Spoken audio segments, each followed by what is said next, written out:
barely made it to the bed and covered myself with a blanket when my eyes involuntarily closed. The fatigue that had built up in me throughout the day suddenly took over. I felt myself sinking into sleep.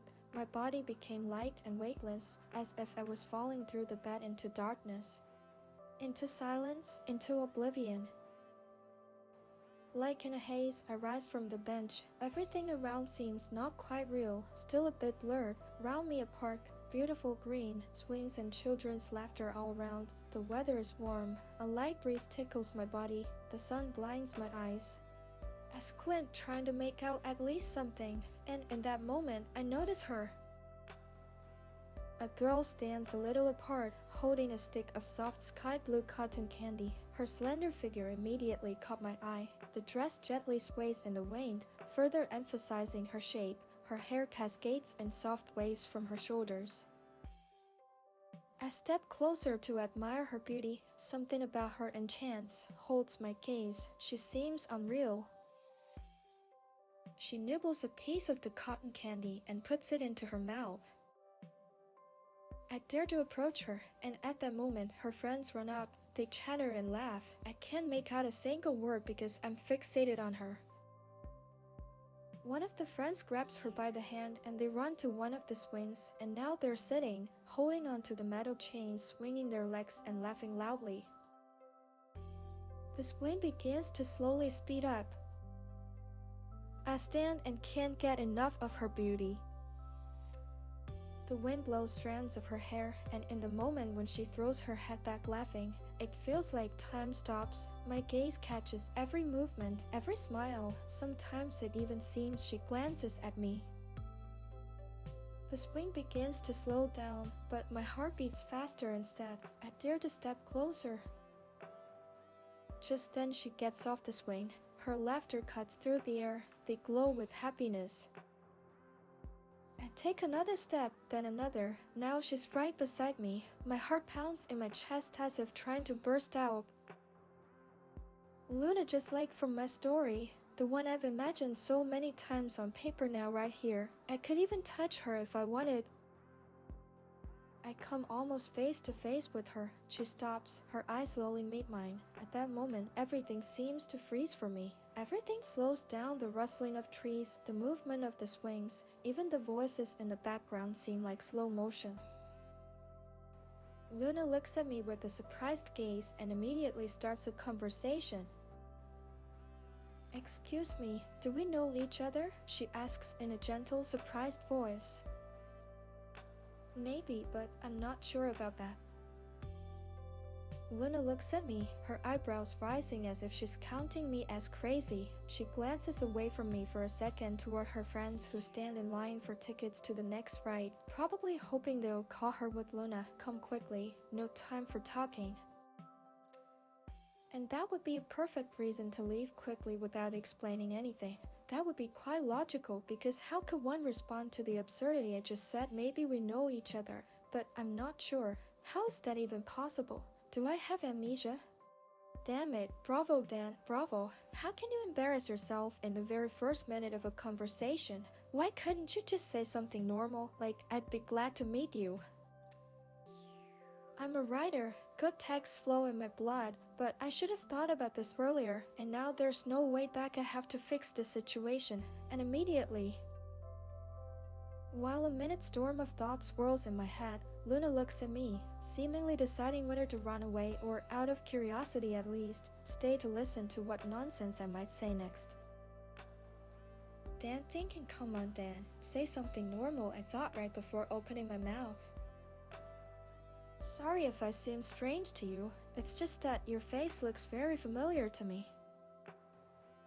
"Maybe our city isn't that big. We might have seen each other somewhere." "Maybe," I shrugged. "Sorry, I forgot to introduce myself. I'm Dan," I said and extended my hand. "Luna, nice to meet you. What do you do?" And finally, I saw not surprise but curiosity in her eyes, and that made me a little happy. Now I have two options: lie that I'm also from the theater department, or say I'm a writer. That way I can justify my oddness at this moment, although in real life I'm not like that. But who will check? I'm a writer. I create stories, fairy tales, novellas for publication. Oh, cool. That's very interesting. I love reading. Maybe I've even read your works. Anything's possible. How about grabbing a coffee together? I'd love to, but I'm not alone. My friends are already waiting for me, so I can't just leave them. I understand. Maybe another time. Well, I guess that could be possible, she answered after a short pause. The space around me begins to blur. Everything wavers. I hear the sound of a screaming alarm clock. Sound of alarm clock. Damn it, I yelled, half asleep and irritated before opening my eyes. I opened my eyes, the bed, my room, the desk with scattered sheets. Everything was in place, yet so strange after sleep. It felt like I wasn't supposed to be here, but there. I was so happy in the dream. It was as if I was pulled out of my real life, where I was happy. Alive, these feelings are so strange, and I can't understand them. But my soul feels good. I lay still and just stared at the ceiling. That dream, it's beautiful, I sighed, murmuring to myself. I slowly sat up on the bed, as if I did it quickly, I could shake off the remnants of memory about my dream. My feet touched the cold floor. I took a deep breath and let out a sharp exhale. Inside me, there were so many emotions I just wanted to scream. Only one thought was spinning in my head. Yes, I urgently need to write. Continue the story. But first, I need coffee to fully wake up, refresh my thoughts, and return to reality. I headed to the kitchen. The cold tiles greeted me underfoot. Silence, complete silence throughout the apartment. I reached for the kettle and pressed the button. The hissing of water broke the silence across the whole place. While the water was heating, I watched as bubbles slowly rose inside the kettle. The water started boiling, first barely audible, then louder. I watched this process, not sure why, but it calmed the tension in my chest. These bubbles really looked so mesmerizing. It was hard to look away. The kettle clicked when it boiled. I jumped slightly at the sound. Pouring coffee into the cup, I filled it with boiling water. The aroma was hot and fragrant. I always loved that smell. I moved to the window, opened it, sat on the windowsill, and took a deep breath of fresh morning air.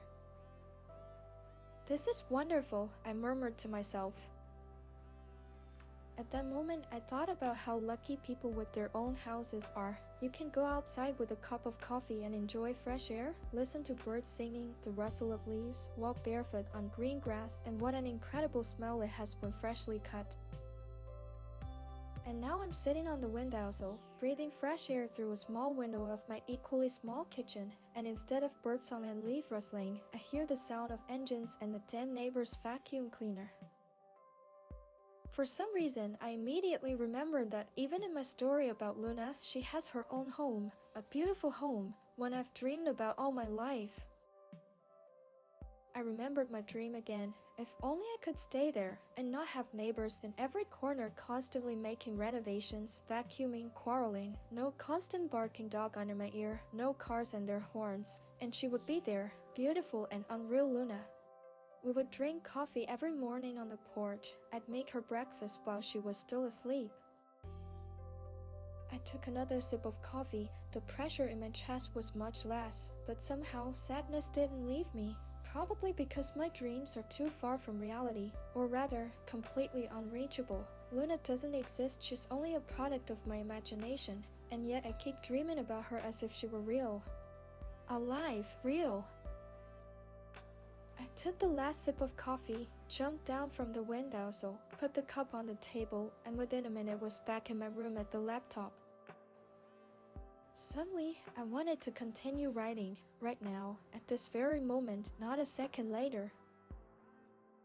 I sat down at the desk, grabbed the laptop, and started typing. I still had no plan about what should come next. I wasn't inventing anything at all. My fingers were tapping out the needed words by themselves. They flowed out of me as if Luna herself was dictating her story to me. I realized if she appears in my dreams just as I write, that means I have to invent a story where I appear too. If I can't be with her in real life, then I'll be on paper, I murmured to myself. Morning, Luna got out of bed. Slowly, she went to the bathroom. Then she spent a long time deciding what to wear. Today started for her without coffee. After all, she was on her way to meet Dan. I leaned back in my chair. Am I doing the right thing? Maybe I shouldn't insert myself into this fictional story. If people find out from the outside, it will look ridiculous. Very ridiculous. Yes, no one should find out that it's me. I pressed the delete key and erased the text I had just written. I sighed heavily and started writing again. Morning. Luna slowly got out of bed. Her morning today began without coffee, without her usual rituals, because now she was expecting a meeting with the boy from the park. The sun broke through the window and painted patterns with its rays on the wooden floor. Luna was already hurriedly taking a shower. In the closet, she started to fussily search for clothes to wear today.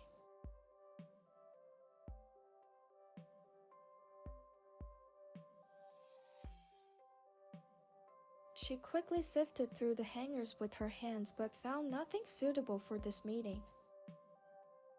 What should I wear? There's no decent clothes in this closet at all, she said, a little irritated, pulling hangers one by one. But on the other hand, it's just a meeting for now, she whispered with a sigh. Luna took out a denim jumpsuit and a bright red top from the closet. She gathered her hair into a ponytail with a red hair tie that perfectly matched the top. She looked into the mirror. She looked simple, but on the other hand, quite attractive. She sprayed some of her favorite perfume on her body, wrapped her bag, put on her favorite sandals, and left the house. A wonderful passage, I murmured, finally pulling away from the keyboard.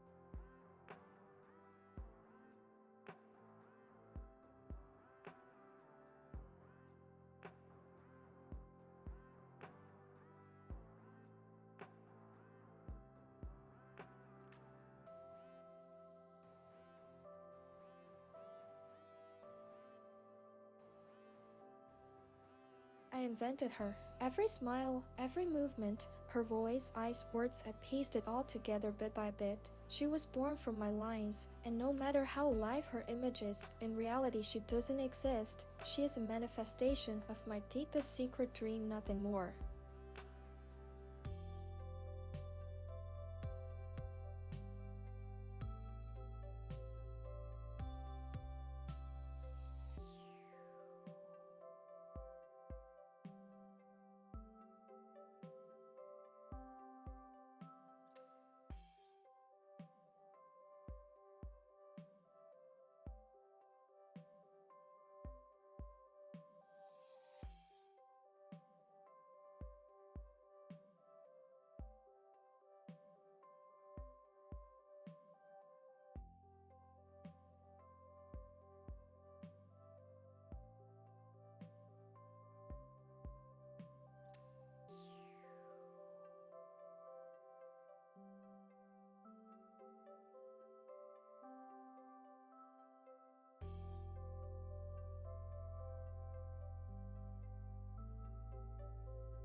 I need to write, finish this all faster, otherwise I'll lose my mind. I again decided to continue writing. My hands reached for the keyboard by themselves. I focused all my thoughts on quickly finishing the story, but my fingers seemed to refuse to obey. Unwilling to tap the keys, I disappointedly pushed the laptop aside and reached for a pen. That's much better. I love writing by hand. The connection between the text and me is much stronger and deeper when I write by hand. It's like returning to something real, to something that can't be replaced by the cold light of a screen. As soon as I hand the material to Robert, I'll go on vacation. I desperately need a recharge and find inspiration, I murmured to myself. Right, I almost forgot. I need to change my name. Dan is definitely too obvious here. I flipped through countless name options in my mind. None of the names suited me, but that's logical. I am Dan. What else could suit me? I need something similar sounding, something no one would guess is me. I flipped through names like clothes on hangers, one by one. They were all somehow wrong. Not beautiful, not suitable, not harmonious. A ray of evening sun fell onto my desk. It would be wonderful now to go lie under a warm blanket, hug a pillow, put on some movie for background, and just sleep. But I decided to keep flipping through names until I found the right one. I believe it will come naturally, spontaneously, just like Luna's name. I will see it and immediately know it's mine. On one side I came across the name Diane, and it kind of pricked my chest. Perfect, I said. This name was not just a substitute for mine, it sounded mysterious, like an echo of the very Dan, only not in life but on paper. Diane in my story will be braver, more confident. He will be my other side, the one locked behind 7 locks deep inside my soul. This name grew like a flower from concrete, from the concrete of my life. From me quieter, more confused, trapped between others' expectations, it will become the new shell where I can finally breathe. I will write myself as Diane, I said, and the pen immediately began to glide over the paper. Diane was already waiting for Luna in the park, pondering how to greet her. Maybe I should bring flowers, he muttered, pacing nervously. What flowers? This isn't a date. We just went out for coffee to get to know each other. The park was quiet today, perhaps because it was morning, or maybe the universe sensed this meeting and made sure that nothing and no one would disturb them. Diane stood for another minute, then nervously glanced at his watch. The time for their meeting was approaching. What if she doesn't come? He sighed quietly. No, she's not like that. She's not like those who break their promises. She'll come, she definitely will. He tried to reassure himself.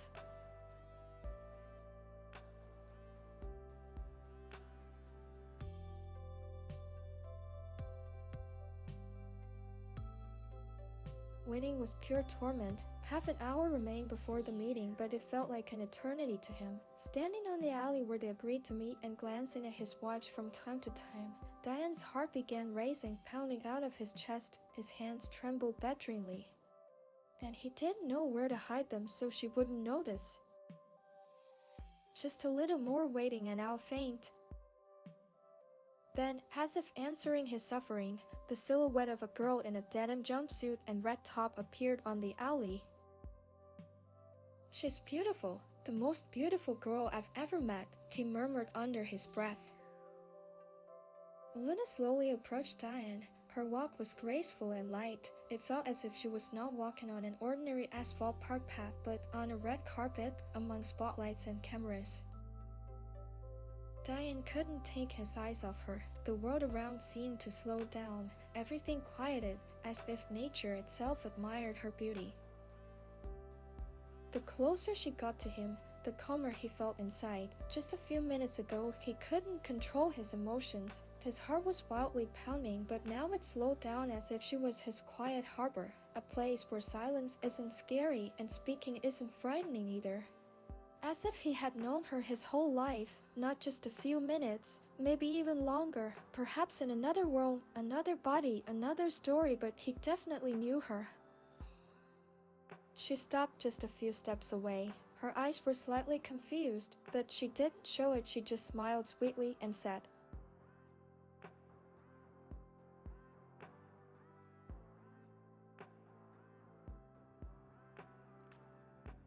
"Hi. Hi, I'm glad you came after all. I promised to come, and I always keep my promises. And I promised to treat you to a delicious coffee," he added with a smile. "Where shall we go?"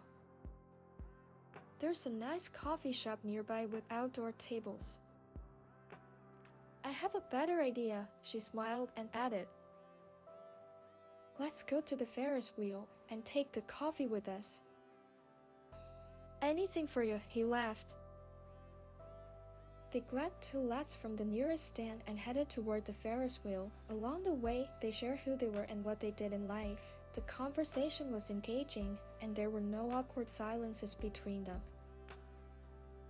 It felt like old friends reunited after a long separation, trying to tell each other everything that had happened. They rode the Ferris wheel, losing count of the circles, simply sipping coffee and talking, enjoying the moment. I always thought such meetings only happen in movies, where everything seems to fall into place by itself. Me too, and honestly, I didn't really believe anything would come out of this meeting. Hey, that's a little insulting already. Well, really? At first, just like you, I thought you wouldn't come. But I did, and I don't regret it a bit. I hope you don't either. No, I don't regret it. I'm glad we met. And by the way, I do hope something will come out of this, and that this won't be our last meeting.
I threw the pen onto the table. My hand ached terribly. I'd been writing non-stop, It felt as if the lines were being guided by someone living deep inside my heart. I glanced at the sheets lying beside me. They were all covered in writing, page after page. Some lines had ink slightly smudged. In other places my hand trembled from exhaustion, making the letters crooked and slanted, yet still alive somehow. I reread everything I had written on the pages. Some words were barely legible from the tiredness in my hand. Phone ringing sound. Damn, him again. Good thing I almost finished the first part. Hello. Hope you haven't forgotten the deadline's approaching. Of course not. The first part is almost ready. I want to review it. If everything's good, we'll send it to print. Alright, I'll come by tomorrow. I'll wait for you at 8 a.m. Don't be late. I'll try. I was so tired, and I still had so much work to rewrite everything into the computer, make edits, correct punctuation in text, make sure nothing got lost or merged into one, neither thoughts nor dialogues. I slid the laptop closer, opened the document I invented her. The mouse cursor blinked on the last word I had typed, waiting for more. Word by word, I transferred the pages into the document, endlessly editing, fixing, deleting, rewriting, trying to find the right intonation, the right words to make it perfect. I didn't notice when night fell. My eyes were heavy, and I still had several pages left to edit. I carefully read every word, struggling to stay awake. I closed my eyes for a few minutes to rest them. They burned terribly. I opened my eyes. I had fallen asleep right at my desk. My body ached as if a truck had run me over. I quickly copied the document to a flash drive, washed my face with ice-cold water to wake up a little, got dressed and ran out of the apartment, as usual. I was late, probably never left on time once. Such is my karma, always running, always late, always doing everything at the last minute. The elevator, as usual, got stuck on the upper floors, so I had to run down the stairs. My heart was pounding like a drum, and my thoughts raced in all directions. Did I save everything? Will I make it to Robert in time? Will anything come of this? Or maybe I'm getting fired right now. I burst out onto the street. The cold air hit my face fresh, almost cold. Screen fades. I entered Robert's office. Although he was my friend at work, it was always business first, then friendship, then everything else. Hi. Hi, good to see you. Sit down. Sorry I'm a bit late. I approached the desk and sat in the chair opposite him. I handed him the flash drive and waited. I stayed silent, just watching how he furrowed his brow slightly, quickly scanned the screen, thinking about something. My hands were sweaty, and my heart started beating faster than usual. 20 minutes passed. Robert looked away from the computer and stared at me.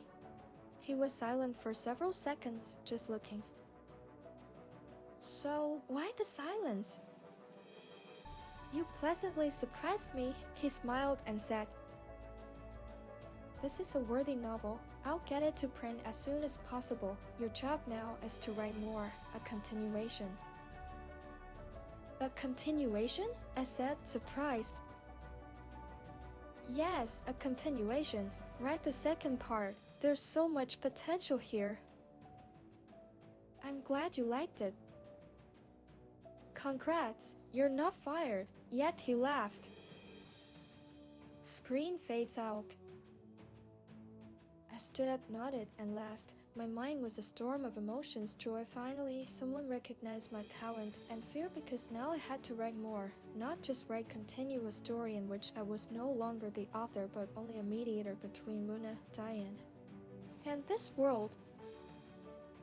Luna, I invented her. I love her, but I also fear her. I'm scared to write about her. It frightens me that I'm not just writing this story. It feels like it writes itself from inside me. Though I'm sure I'll manage. I'll figure something out. My legs guided me home, and I didn't notice when I accidentally bumped into someone. I heard a sound, something spilled. People started throwing angry looks my way. I turned my head, knees on the asphalt was a girl with her head down, hastily picking up books and notebooks scattered around. Sorry, I crouched beside her and began helping. It's okay. I'll pick everything up myself. Don't worry. She looked up and our eyes met. I froze. This simply couldn't be. She was almost the perfect copy of Luna. Even the smile, the same quiet, deep smile with a strange note that defies logic. Sorry again. It's fine. It's my fault for not watching where I was going. She picked up the last book. I still couldn't look away. I offered her my hand and helped her up. You look at me as if we know each other, she said awkwardly. I don't think we do, but you really resemble someone very dear to me. I don't know, maybe I do, she shrugged. I'd be glad to get to know you, if you don't mind. I'm Din. I'm Olivia. Nice to meet you. She smiled but said nothing more. Can I buy you a coffee? I think so.